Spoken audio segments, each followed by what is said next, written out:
They've made a lot of money being members, and you're going to all, I hope that every one of the countries that we're seeking, Jared, I hope they join quickly. No games, no nothing. Just join, get it. It's going to be a great peacemaker. It's really going to bring it together beyond anybody's wildest dream. So instead of building fortresses to keep enemies at bay, the nations of this region should be building infrastructure to weave your commerce closer together, because you've got to compete with the big world out there in commerce now. It's a different kind of competition.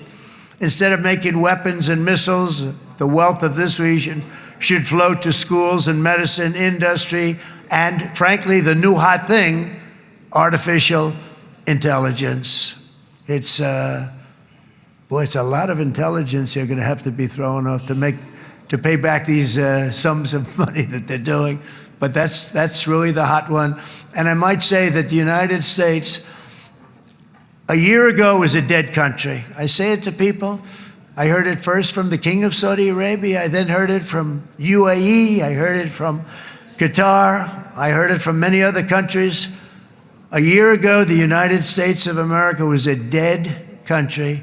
Now it's the hottest country anywhere in the world. It is the hottest. There's no question about it.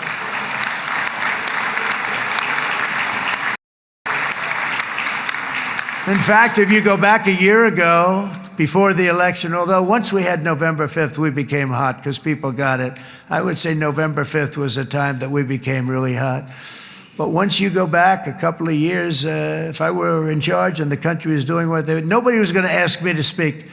Nobody asked Joe Biden to come up and speak, I guarantee you that. And if they did, he would have turned them down, I promise you.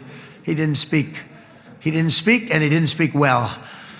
But all of the countries in the Middle East, it could have, what we're doing now, it could have happened a long time ago, but it was strangled and set back almost irretrievably by the administrations of Barack Obama and then Joe Biden. There was a hatred toward Israel. There was an absolute hatred.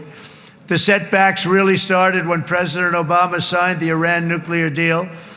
This was a disaster for Israel, and it was a disaster for everyone. And I remember that Bibi Netanyahu came to the United States and worked so hard to try and get Obama not to do that deal.